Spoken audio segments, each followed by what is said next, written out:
Olá, meus amados irmãos, a paz do Senhor, outra vez, juntos aqui nesse canal abençoado, para mais um resumo da nossa lição da Escola Bíblica Dominical. Estamos aí na nossa jornada por essa maravilhosa revista, Carta aos Gálatas e aos Efésios.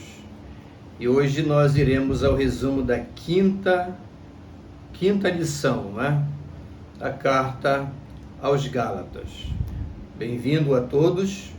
Se você ainda não é inscrito no canal, aproveite a oportunidade para se inscrever e deixe o seu like, que valoriza o trabalho que nós fazemos para o reino de Deus.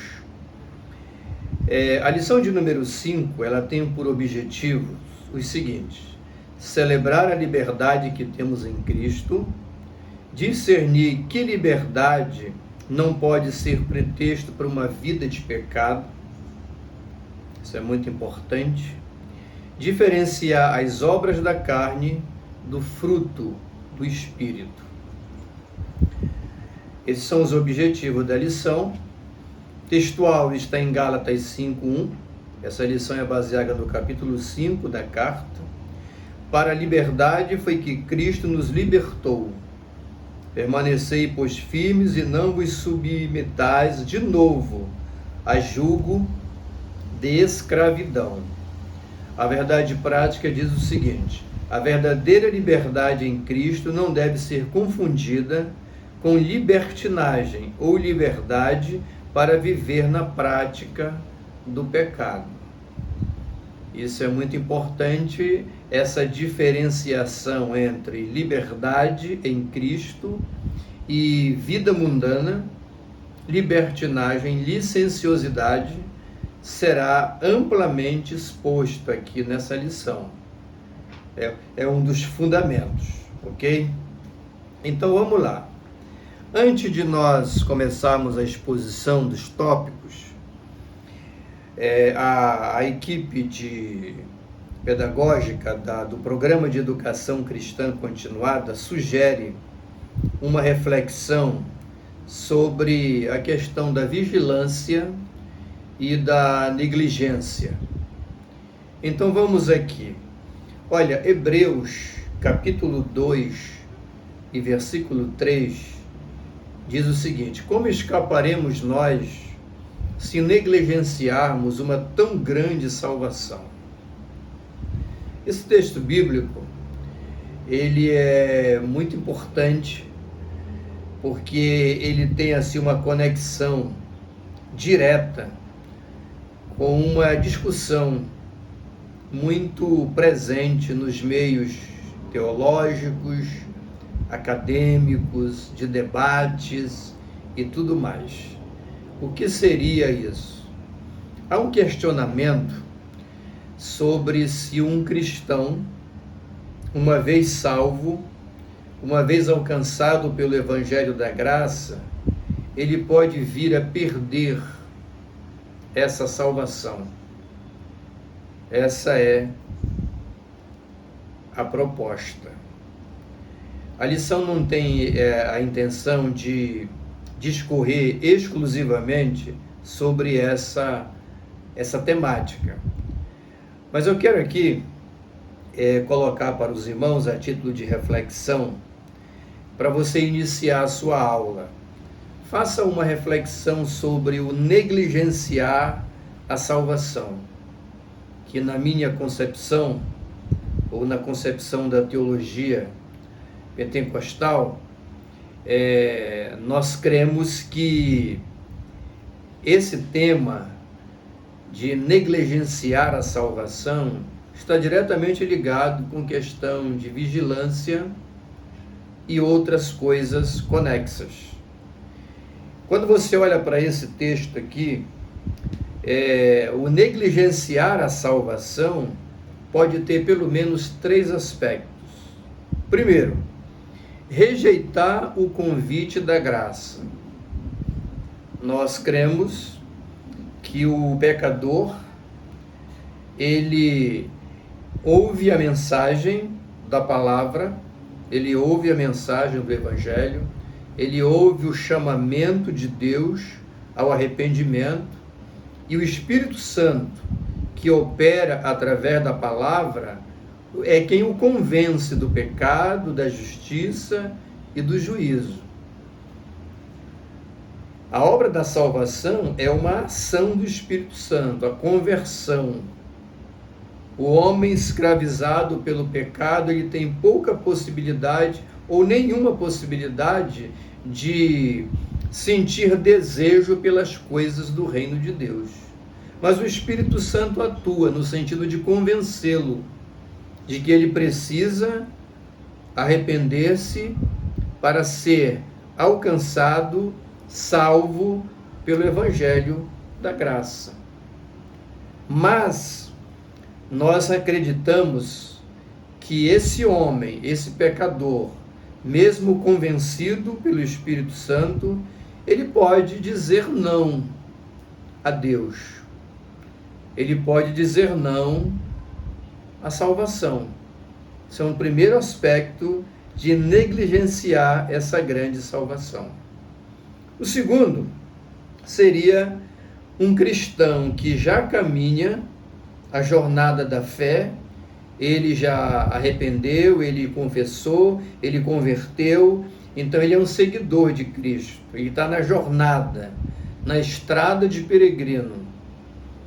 E aí ele vai se afastando, ele pode se afastar da fé, pode apostatar da fé, ele pode enfraquecer na fé e, por razões diversas, ele perdeu interesse por essa caminhada de fé. É um segundo aspecto que cabe aí nessa reflexão de negligenciar a salvação. É uma negligência.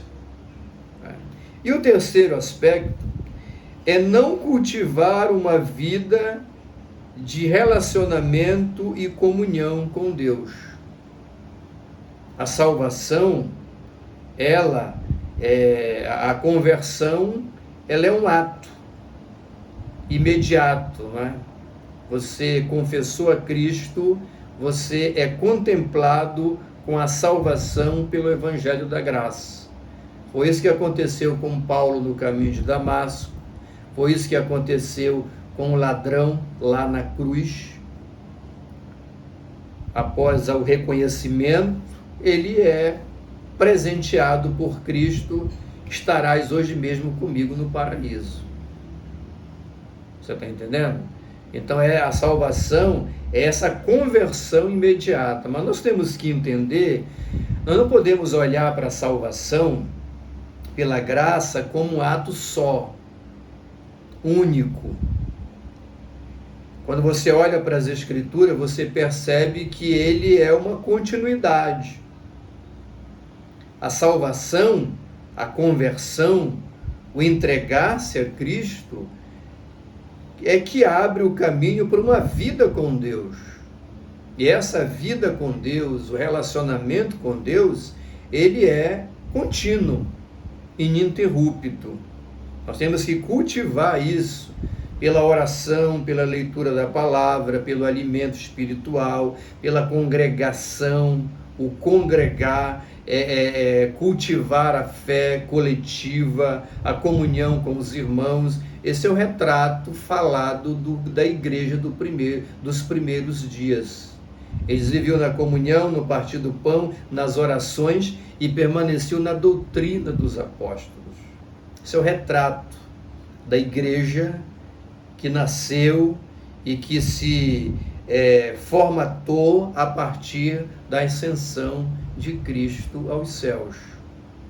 Então a salvação, quando você deixa de cultivar a vida com Deus e o relacionamento com Deus, atendendo o chamado da palavra, as exortações doutrinárias e de relacionamento, você vai automaticamente perdendo uma qualidade de vida espiritual. Isso é negligenciar a salvação. Está aí uma pequena reflexão sobre negligenciar a salvação, que mexe com vigilância, cuidado, zelo pela vida com Deus. E enquanto cristão, não podemos imaginar que... A gente sabe que a salvação é um ato divino. Deus planejou, Deus executou e implementa em nós a salvação. Isso é bíblico. Mas nós não podemos olhar para isso como que a salvação e tudo que a ela se relaciona sejam atos exclusivamente de Deus e que nós somos robôs. Entendeu? Aonde nós não temos nenhuma, vamos dizer assim, nenhuma participação, não há nada que nós possamos entender como responsabilidade pessoal. Isso não cabe na teologia pentecostal. Você vai encontrar pessoas de outra linha teológica, como os reformados, por exemplo, eles têm posicionamentos completamente diferentes disso que eu estou lhe dizendo. Mas é como eu estou falando para você, nós, pelas Escrituras, entendemos que este é o propósito, né? Então, a salvação, uma vez recebida, uma vez que você e eu somos alcançados, isso não é uma carta em branco para nós descansarmos e entendermos que está tudo garantido, está tudo no automático e que nós não devemos ter nenhuma responsabilidade pessoal com as coisas do reino.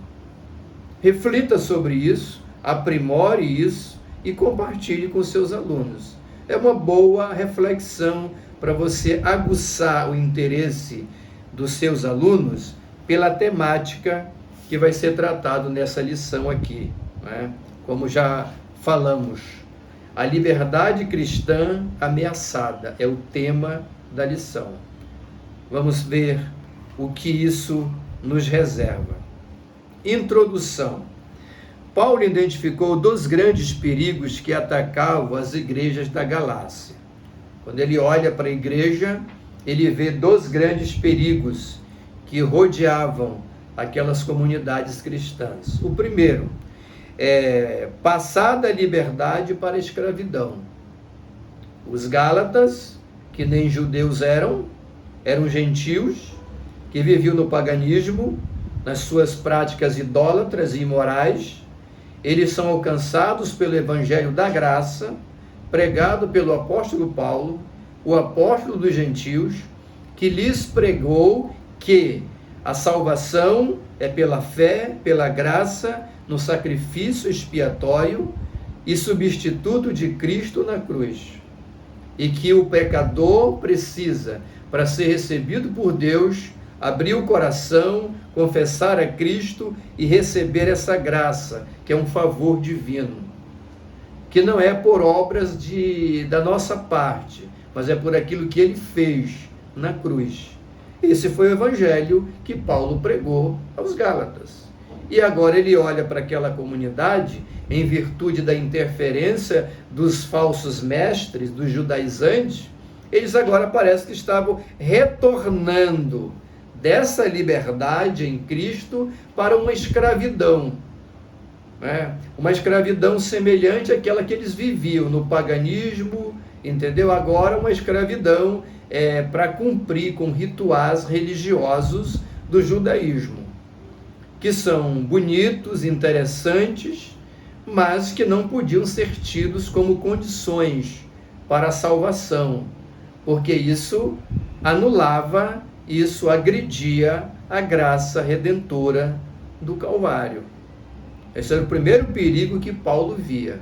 O segundo era transformar essa liberdade cristã em licenciosidade, ou seja, libertinagem, ou seja, uma vida cristã sem nenhuma responsabilidade pessoal. Lembra da reflexão? Negligenciar a salvação. Um dos argumentos que os judaizantes usavam contra Paulo era esse. Eles diziam que a simplicidade do evangelho pregado pelo apóstolo, de que a salvação era unicamente pela fé, pela graça, pela cruz, isso levava os crentes, os cristãos, a uma vida sem responsabilidade, sem uma vida sem limites, uma vida de irresponsabilidade em todos os sentidos. Eles usavam essa argumentação. Eles diziam, não, além da fé, tem que seguir a circuncisão, tem que circuncidar, guardar as festas, os dias sagrados, a dieta e por aí vai. Exatamente para mostrar àquelas pessoas que a salvação, o perdão, o caminho para ser recebido por Deus não era tão simplório assim, como Paulo pregava. Ainda hoje isso reside na cabeça de algumas pessoas. A salvação, não, eu dobro o meu joelho aqui, alguém ora por mim, eu confesso a Cristo. Salvação, arrependimento, é isso? Mas isso é muito só isso. É só isso. É simples assim. Claro que isso depois tem desdobramentos que serão tratados aqui na lição, como nós já demos uma introdução lá na reflexão de abertura.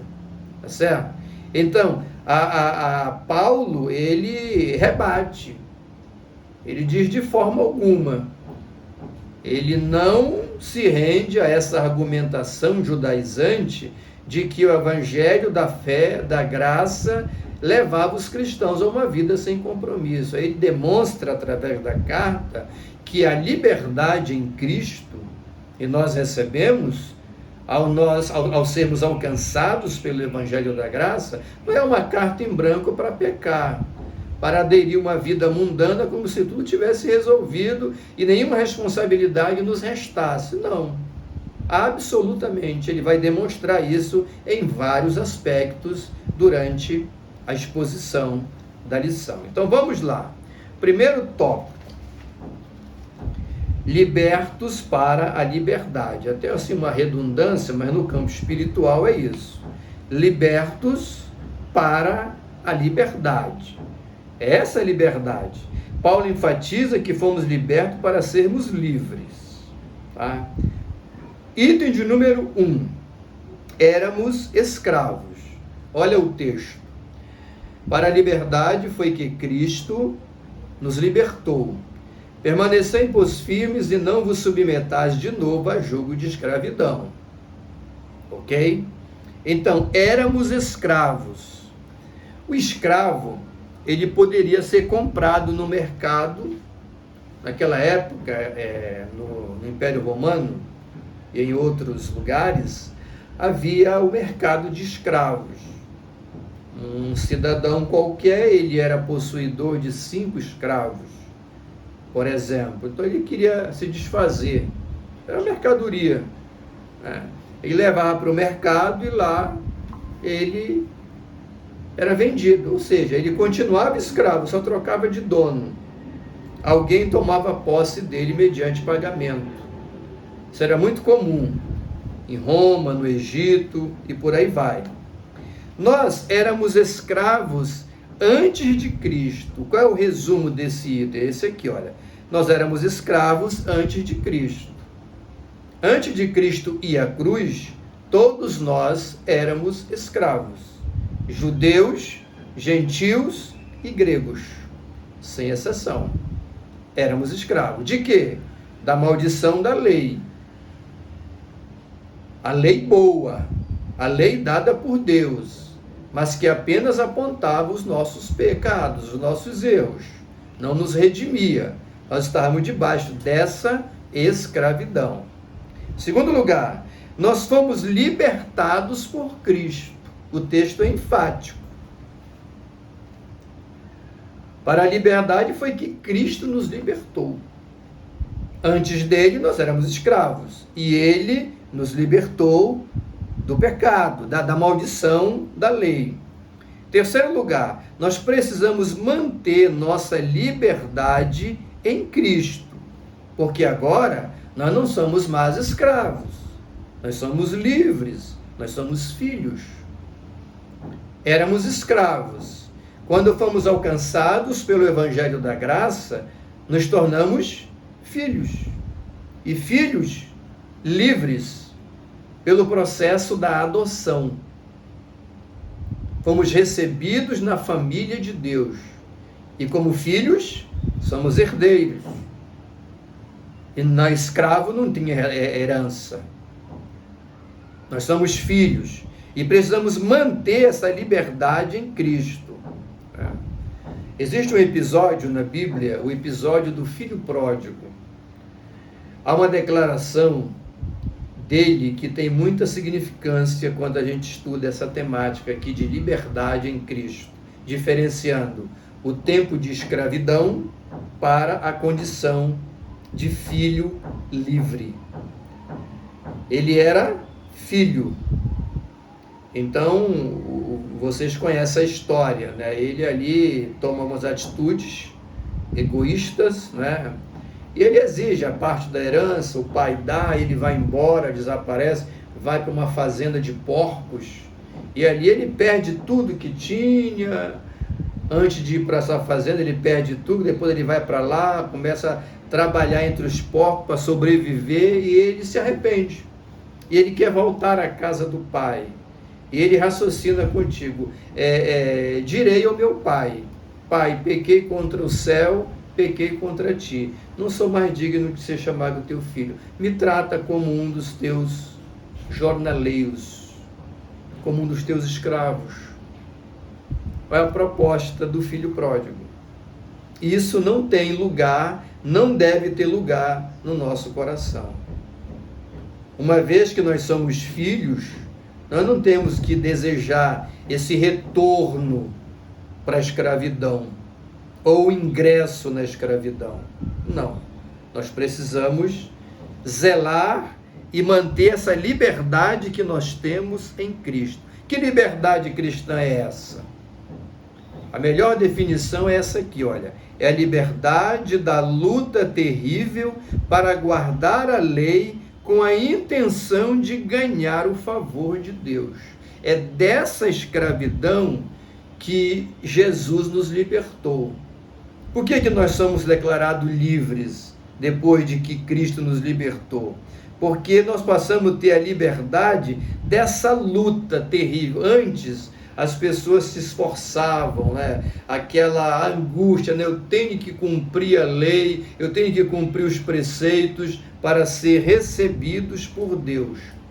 Com o advento de Cristo, esse peso saiu da nossa costa, dos nossos ombros. Ele levou sobre si as nossas dores. Pelas suas pisaduras nós fomos sarados. O castigo que nos traz a paz estava sobre ele. Isso não significa que nós não temos nenhuma responsabilidade mais em relação aos ditames da lei. Não é isso não. A gente vai entender isso um pouquinho mais na frente. Né? Mas Cristo nos libertou dessa angústia, do sentimento de termos que guardar a lei para sermos recebidos por Deus. Isso nunca seria alcançado, porque ninguém cumpre a lei. Nem os fariseus que diziam cumprir, cumpre não. Não cumpre não, tá certo? Então essa é a liberdade, repito, a liberdade da luta terrível para guardar a lei com a intenção de ganhar o favor de Deus. Nós não precisamos guardar toda a lei para ganhar o favor de Deus. Eu digo toda, porque se você descumprir um mandamento, você é réu da lei toda. Então nós não precisamos guardar toda a lei, até porque não podemos, não conseguimos, para receber o favor divino. O favor divino nós recebemos pela cruz de Cristo. Graça, favor não merecido. Que maravilha! O item 2, legalismo é voltar à escravidão. Olha o texto. De novo, testifico a todo homem que se deixa circuncidar que está obrigado a guardar toda a lei. Os judaizantes queriam obrigar, impor aos gentios convertidos a Cristo de que ele deveria se circuncidar. Paulo aqui adverte que aderir à circuncisão é estar diretamente ligado à lei e obrigado a cumpri-la. É isso que ele está dizendo aqui, tá certo? Então a circuncisão vinculava a pessoa toda a lei. e não apenas a um aspecto da lei, a toda a lei. A justificação pela lei só seria possível se a pessoa guardasse toda a lei. Aqui uma coisa interessante. Seria possível alguém ser justificado pela lei? A resposta é sim, mas sob uma condição: cumprir toda a lei. Era possível uma pessoa cumprir toda a lei? Resposta: não. Então, automaticamente, essa justificação nunca se consolidaria. Nunca seria possível. Porque a condição sine qua non, condição necessária, indispensável, era o cumprimento da lei toda. Todos os seus ditames. Mas como ninguém podia, não era possível essa justificação. Terceiro ponto: legalismo é decair da graça. Então não adiantava ir para lá, o legalismo judaico, porque é bonito, mas aquilo ali não é possível. Não é por aquele caminho que você conseguiria a salvação, porque você teria que guardar toda a lei. Legalismo é decair da graça. Olha o texto. De Cristo vos desligastes, vós que procurais justificar-vos na lei, da graça decaístes. Como eu falei, era possível uma justificação? Era, pela lei, se ela fosse cumprida pela pessoa. Mas alguém que tentava se justificar pela lei era um engano. Ele decaía da graça e caía na escravidão da lei, sem nenhuma garantia de que essa lei lhe daria a remissão, o perdão, a regeneração, a justificação, a salvação. Nunca aconteceria. Então, legalismo é decair da graça. Paulo faz um contraste entre legalismo e graça. Legalismo, você seguir os ditames das cerimônias da lei de Moisés. Não é? Isso é legalismo. Em parte é legalismo. Né? E graça é você estar em Cristo e ter da parte de Deus, pelo Espírito Santo, a força, o ânimo para agradar a Deus. Inclusive cumprindo as coisas que a lei manda, que a lei orienta. Fazendo o trabalho, entendeu? Como cristão. Guardar os ditames da lei, não para que através disso receba a salvação, mas fazendo isso porque já recebeu a graça da salvação pela cruz de Cristo. O fundamento do legalismo é a lei, evidentemente. O fundamento da graça é a cruz. Qual o caminho que nós devemos seguir? O caminho da lei, que nos aponta todos os nossos erros e pecados e nos amaldiçoa, mas não nos garante remissão, perdão, regeneração, reconciliação, justificação, conversão, salvação. Nada disso a lei nos garante, porque esse não é o seu papel. Ela é apenas o aio, não é? Que nos mostra, que nos faz entender a nossa condição. Isso aí, tá? Então, o fundamento da graça é a cruz. Cruz. Cristo cumpriu a lei por nós, cumpriu tudo por nós e nos abre o caminho da graça. Que graça é essa? A oferenda da salvação, onde nós nos arrependemos, recebemos Jesus e ele passa a ser o nosso advogado. O Espírito Santo passa a habitar em nós, nos capacitando a fazer as coisas que agradam a Deus, que a lei diz que agrada a Deus. Essa é a diferença, tá certo? Nós temos aqui um exemplo. Vamos aqui um pouquinho mais à frente, olha, a figura do fermento e o legalismo, né? Paulo ele usa aqui uma expressão, olha, um pouco de fermento leveda toda a massa, 5:9. Paulo usa a figura do fermento para demonstrar aos Gálatas que os ensinamentos legalistas eram uma heresia agressiva à fé cristã. Você pode fazer uma conexão disso com o fermento dos fariseus, que Jesus se referiu. Olha, cuidado com o fermento dos fariseus. O que é o fermento dos fariseus?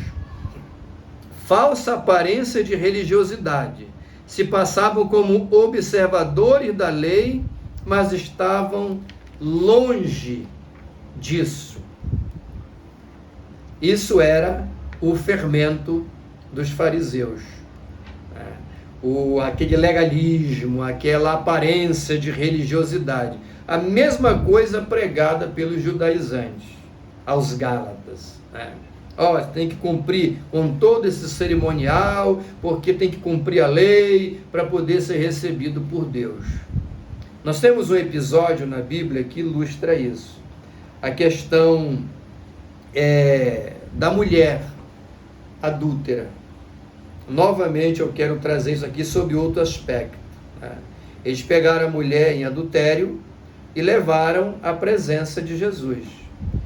Por que eles levaram a mulher à presença de Jesus? Porque o adultério era punido com a pena de morte. A lei dizia que foi pego no próprio ato, deveria ser apedrejado. Essa era a lei. E quem levou a mulher à presença de Jesus? Os supostos observadores e cumpridores da lei. Escribas e fariseus e seus associados.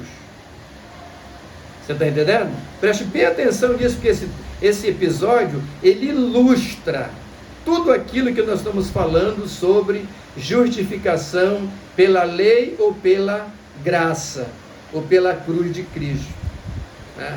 Aí Jesus fica ali, e eles insistem, olha, essa mulher foi pega, a lei diz que ela tem que ser apedrejada, tu, porém, o que dizes? Quem estava ali era a personificação da graça. A lei estava na mão dos escribas e fariseus, dos líderes religiosos, das pessoas que se julgavam cumpridores da lei. Você está entendendo? E Jesus representava a personificação da graça. E aí o que é que ele diz? Ele diz assim, olha, o que é que diz a lei que vocês têm debaixo do braço aí? Tem que ser apedrejado. Então quem tiver sem pecado, que atire a primeira pedra. Olha que coisa, irmão. Jesus era fantástico. A Bíblia não se contradiz. Entendeu? Quem tiver sem pecado, ou seja, quem aí dentre vocês de fato cumpre a lei, comece a apedrejar. Ainda bem que eles reconheceram, saiu um a um e foram embora. Por quê? Porque o que eles tinham, na verdade, era essa religiosidade, esse fermento dos fariseus, essa aparência de purificação. Olha, eu faço isso, eu faço aquilo, eu faço não sei mais o que, eu faço aquilo outro, e por isso eu sou, entendeu? Quer dizer, meritocracia, eu agrado a Deus por aquilo que eu faço, e isso é que vai me redimir, sem possibilidade. Jesus foi fantástico com este exemplo. Quem tiver sem pecado, quem estiver cumprindo de verdade a lei, quantos daquelas pessoas não estavam fazendo a mesma coisa que aquela mulher fazia, ou ainda pior, ou coisa correlata? Todos, cada um tinha o seu pecado escondido, é verdade? E aí eles vão embora, e Jesus, olha, tampouco eu te condeno, que a graça não condena, a lei condena, mas a graça não condena. Vai e não peques mais. Olha aqui a senha. A graça não condena, mas liberdade pela graça de Cristo não é atestado para continuar no pecado, não. O ideal é você abandonar a vida de pecado. É isso que está sendo debatido nesta abençoada lição. Que maravilha! Dito isso, vamos ao tópico de número 2.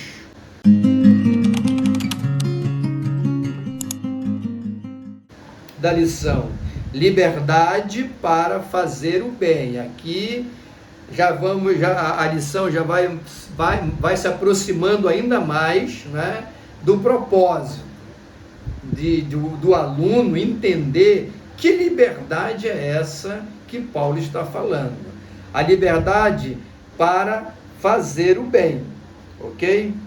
Há cristãos que pensam que estar livre da lei não é viver sem nenhum tipo da lei, é viver sem nenhum tipo de limite. Aqui houve um erro gráfico, né? Vamos corrigir aqui, ó. Há cristãos que pensam que estar livre da lei é viver sem nenhum tipo de limite. Esse não existe aqui, tá? Aqui Paulo instrui quanto ao casamento entre a liberdade cristã e a santidade. Tá certo? Então vamos ver o que nós temos aqui. Olha, a liberdade cristã não é libertinagem pecaminosa.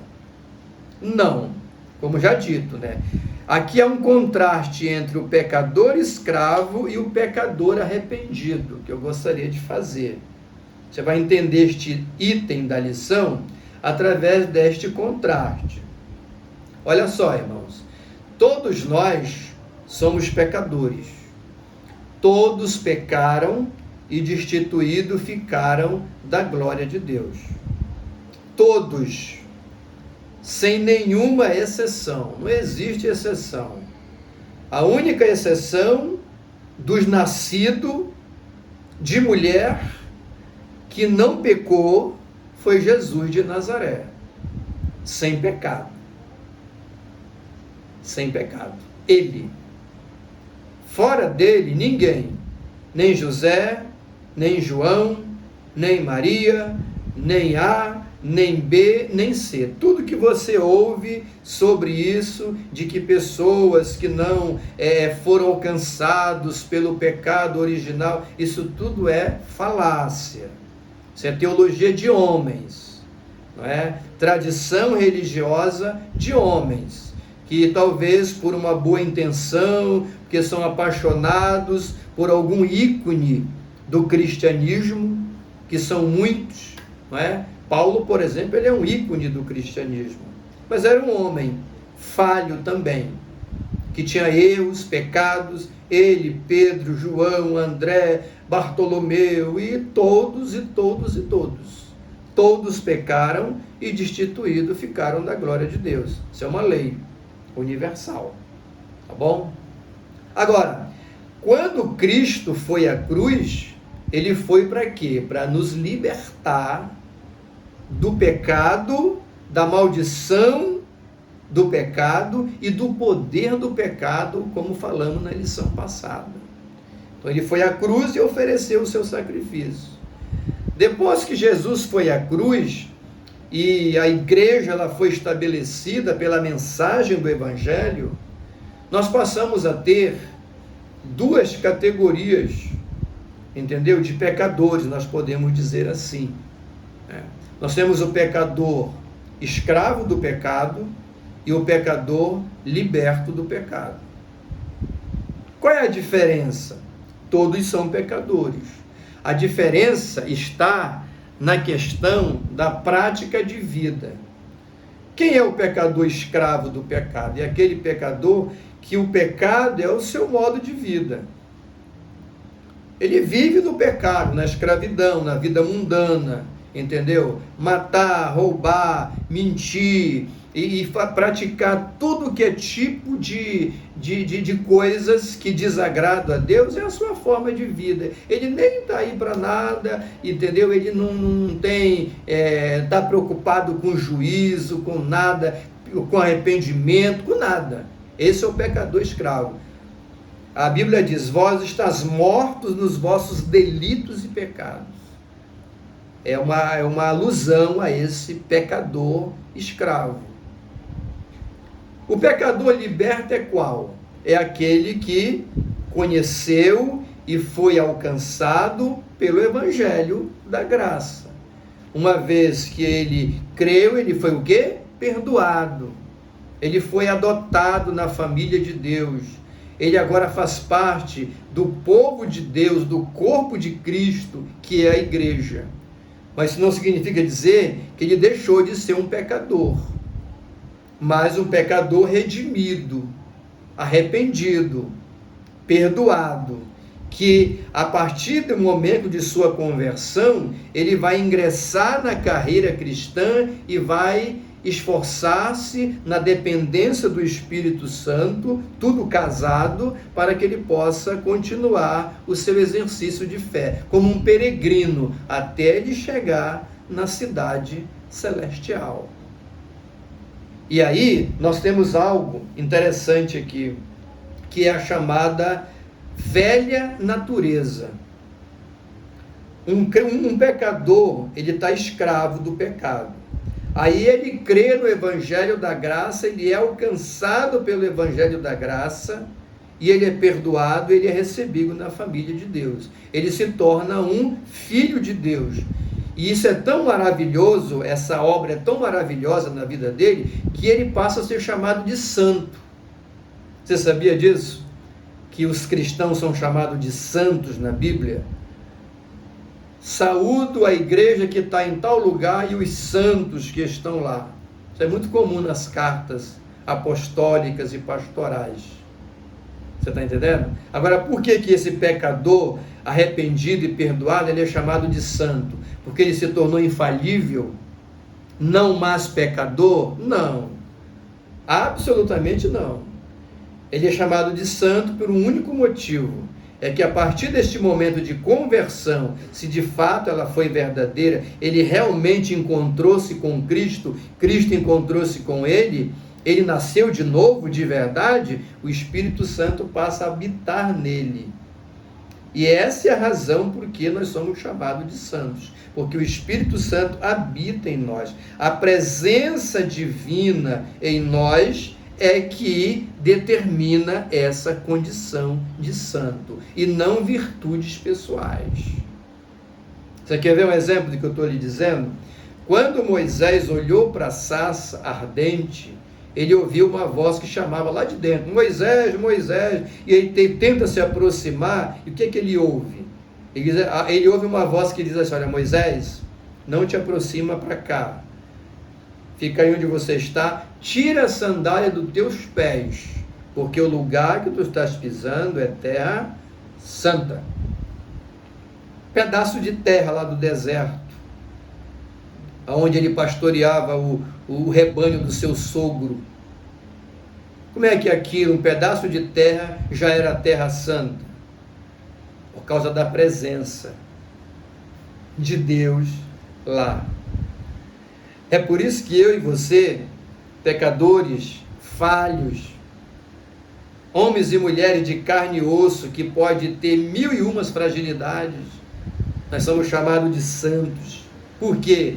Porque o Espírito Santo habita em nós, e esse título, vamos dizer assim, de santo, é em decorrência dessa graça, desse amor, desse favor divino, dessa presença de Deus, e não de virtudes pessoais meritórias.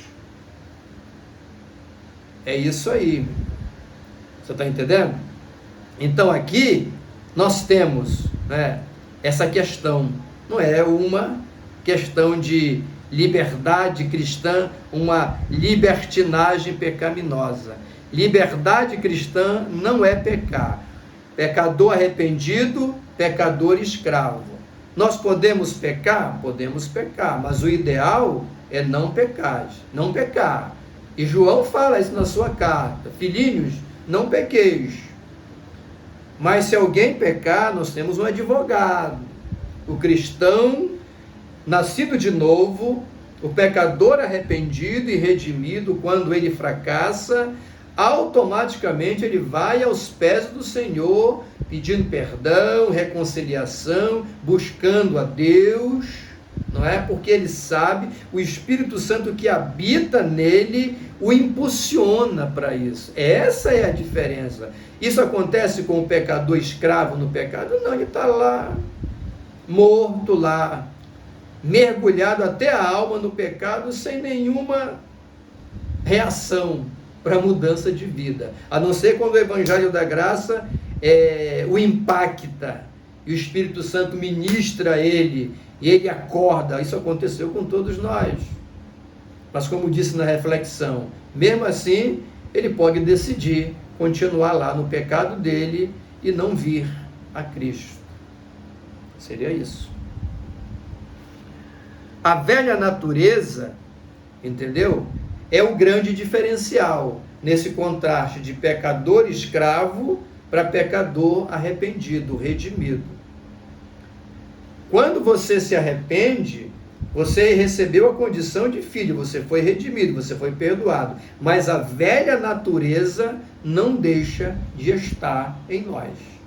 Esse é um ponto fundamental para você bater na sua exposição. Quando é que a velha natureza vai perder o seu efeito na vida de nós todos cristãos? Em dois momentos. Ou quando nós formos chamados ao descanso eterno pela morte física, se nós estivermos em Cristo, nós vamos morrer em Cristo. E nesse dia terminará. A velha natureza não terá mais poder e eficácia sobre nós. Ou no dia do arrebatamento da igreja, no dia da vinda do Senhor.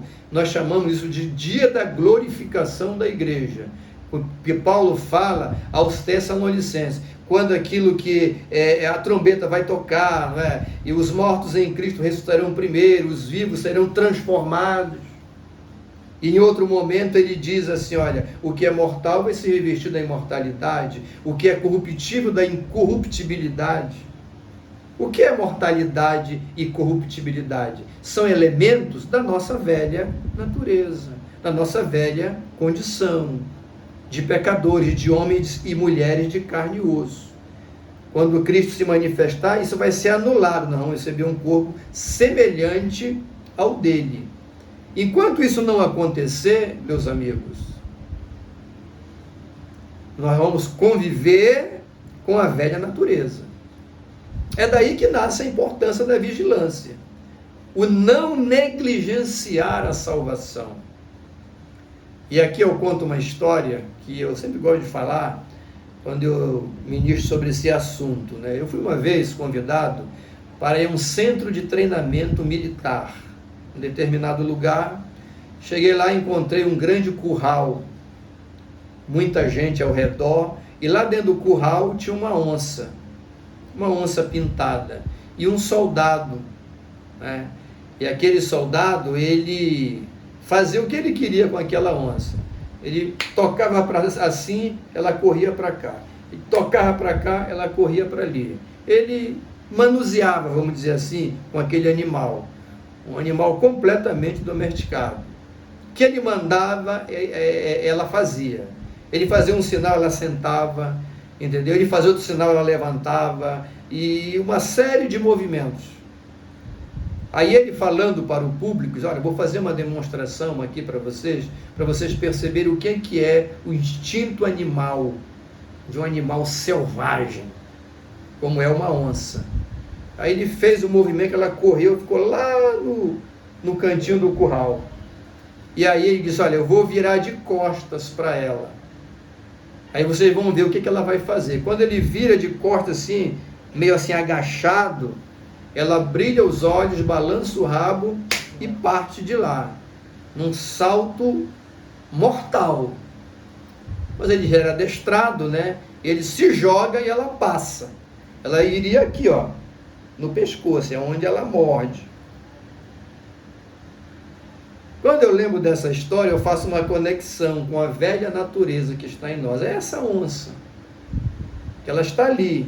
Se você está lendo a palavra em oração, em comunhão, buscando a Deus, cultivando os valores espirituais, ela está sob controle. Ela está ali.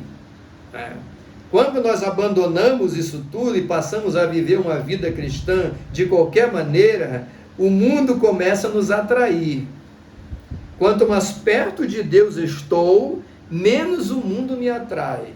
Quanto mais eu me afasto dos valores espirituais, mais o mundo passa a ser atrativo para mim. É uma coisa automática, meu irmão. E o que é isso tudo? Esse mundo que nos chama a atenção, que nos passa a ser assim interessante. É a velha natureza, é a onça emergindo, entendeu? Porque ela está sendo provocada. Glória ao nome do Senhor.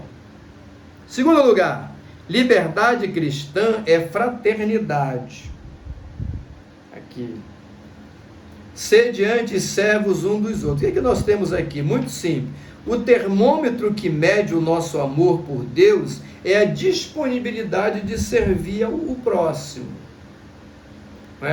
Eu não demonstro o meu nível de espiritualidade, entendeu? E de relacionamento com Deus com palavras, como os fariseus faziam, como os judaizantes faziam. A gente demonstra, o termômetro que demonstra esse nível é o servir. É como nós servimos o nosso próximo. Liberdade não é sinônimo de eu faço o que eu quero, não. Olha, eu faço o que eu quero, por isso eu sou livre, não. Se você faz o que você quer, você não é livre, você é escravo. É o contrário. Não tenta interpretar princípio espiritual com lógica humana, que essa conta não fecha. Não, eu sou livre, portanto eu faço o que eu quero, entendeu? Eu faço o que eu quero, o que me dá na cabeça, eu sou livre mesmo, isso não é liberdade, isso é escravidão. O livre em Cristo, ele é livre não para pecar, ele é livre e o Espírito Santo o assiste, e a partir desse momento ele começa a agradar a Deus, ele começa a fazer as coisas que agradam a Deus, não para ser, entendeu, beneficiado, mas porque ele alcançou a graça da salvação. Esse fazer o bem é um resultado da salvação e não a sua causa, digamos assim, tá certo? É isso aí. O terceiro item diz assim: liberdade cristã vai além da lei. Olha só, liberdade cristã é fraternidade e liberdade cristã vai além da lei, porque toda lei se cumpre em um só preceito. Olha só, resume tudo, a saber, amarás o teu próximo como a ti mesmo. O amor, ele é o resumo de toda a lei. E isso é muito maravilhoso, né? Então vamos aqui. Somos libertos da condenação da lei, mas não somos libertos dos seus preceitos. Isso é muito importante. Porque tem cristão que pensa, porque ele foi liberto da condenação que a lei fazia, entendeu? Da maldição da lei, ele acha que essa lei não serve mais para nada. O que é que diz lá a lei? Não matarás. Entendeu? Então, como eu sou livre em Cristo, eu posso mandar matar o meu marido, a minha mulher, como muitos já fizeram aí. Não é isso não. Se mandou matar ou se matou, está dando a prova inequívoca de que nunca encontrou a Cristo e nunca foi alcançado pelo Evangelho da Graça e, portanto, nunca foi liberto, digamos assim. Ou decaiu dessa graça. As duas, uma, né? A liberdade cristã não é uma autorização para você ignorar a lei. A lei, ela não redime, ela não salva, ela não justifica, ela não transforma, ela não justifica, ela não faz nenhum tipo dessas coisas. Mas é uma lei boa. Ela é boa porque ela foi dada por Deus e Deus não daria nada ao seu povo que não fosse bom. Ela tem um propósito, ela faz parte do pacote da salvação planejada por Deus ao homem. Isso já foi amplamente debatido. Olha, quando soma, digamos assim, olha, a liberdade cristã não é uma autorização para você ignorar a lei. Guardando a lei, vamos nos aproximar de Deus? A resposta é não. Quando somos aceitos por Deus pela graça, nos aproximamos da lei para cumpri-la, sob a capacitação do Espírito Santo, que eu já falei lá na frente. A gente pode cumprir a lei toda? Não. Quando nós somos alcançados pelo Evangelho da Graça, a gente também não vai dizer, não tem nada a ver mais com a lei. Não, a lei permanece cumprindo o seu papel de mostrar o que é o pecado. E nós vamos obedecer, nós vamos nos enquadrar nessas exigências, não para alcançar o favor divino, porque se for para alcançar, nós não alcançaremos, porque sempre estaremos a tropeçar em algum preceito da lei. Nós vamos cumprir, obedecer na graça de Deus. Por quê? Porque a graça de Deus nos alcançou, e o Espírito Santo que vai nos capacitar para fazer aquilo ali. Como dizia Calvino, tudo que você vê de bom em mim é Cristo. Tudo que você vê de ruim sou eu mesmo. É nesse sentido. Agora nós vamos para o terceiro tópico e último da lição maravilhosa. Você que está acompanhando aí, se ainda não é inscrito no canal, se inscreva, porque essas lições da Carta aos Gálatas, elas são riquíssimas. E você vai ser abençoado, você, a sua classe, a sua igreja, a sua família. As obras da carne e o fruto do Espírito. Esses 3 itens aqui, eles estão interligados. Eu vou fazer aqui o resumo assim direto, não é? Vamos ver aqui, olha. O primeiro item diz assim, olha, andar na carne e andar no Espírito. São 2 coisas diferentes. Digo, porém, andai no Espírito e jamais satisfareis a consciência da carne. Um cristão, ele tem esses 2 caminhos, não é? Cultivar os valores espirituais e, pela graça de Deus, andar no Espírito, ou achar que porque ele é livre, ele pode estar fazendo o que lhe dá na cabeça para satisfazer os anseios. Carne aqui você pode substituir pelos anseios da velha natureza. É isso aí, já discutido no item anterior. Tá? Então nós vamos ter sempre um conflito. O cristão, ele tem que estar consciente disso. Qual é o resumo aqui? Entendeu? O resumo desse primeiro item é que nós teremos sempre um conflito entre a carne e o espírito. A carne quer te levar para cá, o espírito quer te levar para ali. É sempre essa dualidade, embate entre carne, que é a velha natureza, e o espírito, que é a assistência divina, o desejo de Deus e os propósitos de Deus para a nossa vida. O item 2 diz assim, olha, as obras da carne, aqui é mais específico, né? Ora, as obras da carne são conhecidas e são. Aqui tem uma relação enorme, não é? Relação enorme. E aqui a lição, você pode ler que foi dividido aqui em partes, não é?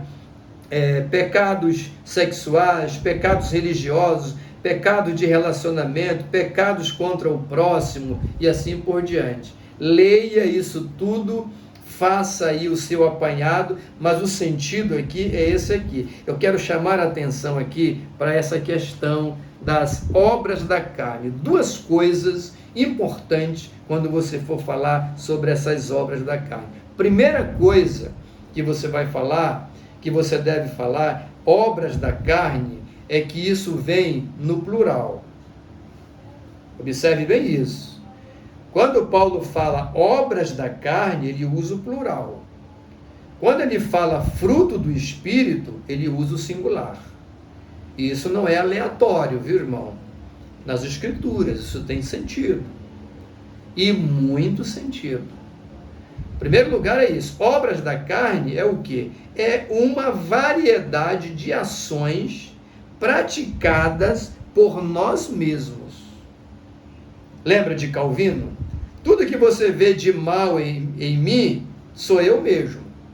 As obras da carne, elas são esses atos que nós praticamos, que nós damos sentido, que nós damos vazão, frutos de quê? Da nossa falta de vigilância, da nossa falta de cultivo dos valores espirituais e da nossa chance que a gente dá para a velha natureza que está em nós. Quanto mais eu me aproximo de Deus pelos valores espirituais, menos o mundo me atrai. Quanto mais eu me afasto de Deus, mais o mundo me atrai. E eu atrair aqui é o que? É a prática das obras da carne. Porque quando eu deixo de cultivar os valores espirituais, eu estou dando vazão aos sentimentos que estão em mim mesmo, e a minha condição humana de pecador só vai me conduzir para lá. Este é o sentido, tá certo? Segunda coisa que você tem que falar, como eu falei, né? A primeira coisa está no plural. São várias. A segunda coisa é isso, que essas coisas são praticadas por nós mesmos. Entendeu? Obras da carne. É a nossa velha natureza em evidência, é a nossa falta de vigilância, é a nossa libertinagem, é a nossa falta de compromisso e uma má interpretação da nossa liberdade cristã. Isso é muito perigoso. Agora, quando ele fala fruto do Espírito, vamos lá, que é o terceiro, né? Mas o fruto, olha, singular, mas o fruto do Espírito é o amor, a alegria, a longanimidade, paz, benignidade, domínio próprio. Contra essas coisas não há lei, tá? Então, o que nós temos aqui? O fruto do Espírito, ele é produzido pelo Espírito Santo que em nós habita. Essa é a diferença, irmão. As obras da carne são produzidas por nós mesmos, na nossa falta de vigilância, de compromisso, falta de cultivo dos valores espirituais. Entendeu como é que é? É aí que nasce a prática das obras da carne. O fruto do Espírito, ele é produzido em nós pelo Espírito Santo. E é usado no singular, apesar dessas virtudes serem diversas. Aí você pergunta, por que quando ele fala obras da carne, enumera, né, prostituição, lascívia, mentira, um bocado de coisa, e usa no plural. E quando ele fala de fruto do Espírito, que são também várias coisas, ele usa o singular. É o seguinte, porque o fruto é do Espírito, é produzido pelo Espírito em nós. E há uma grande diferença. Por exemplo, né, olha só, você olha aqui nas obras da carne, por exemplo, você olha, idolatria é uma obra da carne, entendeu? Invejas também é obra da carne, tá certo? Mas no caso aqui, por exemplo, uma pessoa, preste bem atenção nisso, as obras da carne, uma pessoa pode praticar uma determinada coisa e não praticar outra. A pessoa pode ser idólatra e não ser uma pessoa invejosa. Isso pode acontecer? Pode. Eu vou repetir para você. A pessoa pode ser idólatra, que é obra da carne. É um pecado que é uma obra da carne. Mas ela pode não ser invejosa. A inveja é uma obra da carne, mas ela pode não ser invejosa. Ela pode fazer uma coisa e não fazer outra. Ser aqui e não ser aqui. Pode ser uma pessoa invejosa e não necessariamente uma pessoa idólatra. Isso acontece nas obras da carne. No fruto do Espírito, isso não é possível. Quando o crente, ele tem o fruto do Espírito, quais são? Olha, o amor. Se ele tem amor, ele tem alegria. Se ele tem amor e alegria, ele tem paz. Se ele tem amor, alegria e paz, ele tem longanimidade. Se ele tem amor, alegria, paz e longanimidade, ele tem benignidade. Se ele tem isso tudo, ele tem domínio próprio. Para encurtar aqui. Não é possível, por exemplo, uma pessoa ter amor e não ter bondade. Ter amor e não ter domínio próprio. Não é possível. Porque o fruto do Espírito, ele é uma coisa que está interligada uma coisa a outra. A gente usa a analogia da laranja, né? Os gomos da laranja, ou de uma tangerina, não sei como é que é o nome aí na sua região, né? Mas a laranja é bem mais conhecida, né? Você abre uma laranja, você tem o que ali? Vários gomos. Esses frutos esse fruto do Espírito, que é usado no singular, são várias coisas, mas de uma mesma essência, que estão interligados ali, entendeu? Amor, mansidão, longanimidade, benignidade, entendeu? E domínio próprio e outros estão ali. Então, se você tem o fruto do Espírito, tudo isso te alcança. É claro que você pode aprimorar isso, alcançar vários níveis quando você dá vazão à liberdade do Espírito Santo na sua vida. Isso é simplesmente maravilhoso. Olha, chegamos ao final de uma lição. Aplicação geral. A liberdade cristã reside no fato de você poder fazer e não fazer. Não é fazendo tudo o que desejamos que demonstramos ser livres. A liberdade em Cristo nos obriga a não fazer. Maravilhoso. Que Deus te abençoe. Espero ter dado uma contribuição para o seu entendimento dessa lição. Eu creio que você vai para frente da sua classe, nesse próximo domingo aí, você vai ser usado por Deus, com esse material que você já tem, com o conhecimento que você já tem. Isso aqui é apenas uma contribuição a mais para ajudar, na ministração dessa maravilhosa lição. Não se esqueça de se inscrever no canal, se ainda não é inscrito, acione o sininho para receber notificações, deixe seu comentário aí, diga de que cidade você está assistindo nossos vídeos, e não esqueça, por favor, de deixar aquele like abençoador, para ajudar o trabalho que nós fazemos. Quando você dá o like, você está dizendo que o conteúdo é importante, e aí a plataforma vai entender que é importante e recomendar para outras pessoas. Oremos ao Senhor. Pai querido, em nome do Senhor Jesus, obrigado por essa grande oportunidade de ministrar a Tua Palavra, que a Tua Palavra seja uma bênção, uma semente transformadora em nossa vida, e que nós possamos perceber, entender os Teus preceitos, a Tua obra, a Tua Palavra, o Teu querer na nossa vida. No nome do Senhor Jesus, abençoa todos os expositores, mestres da Tua Palavra, espalhados por este Brasil afora. Que todos eles sejam instrumentos do Espírito Santo para abençoar a vida dos seus alunos, de suas igrejas, com essa maravilhosa lição. Em nome de Jesus, nós te agradecemos, agora e para sempre. Amém. Que Deus abençoe você, sua família. No dia 17 de maio, aqui em Belém do Pará, nós teremos o Congresso Nacional da Escola Bíblica Dominical.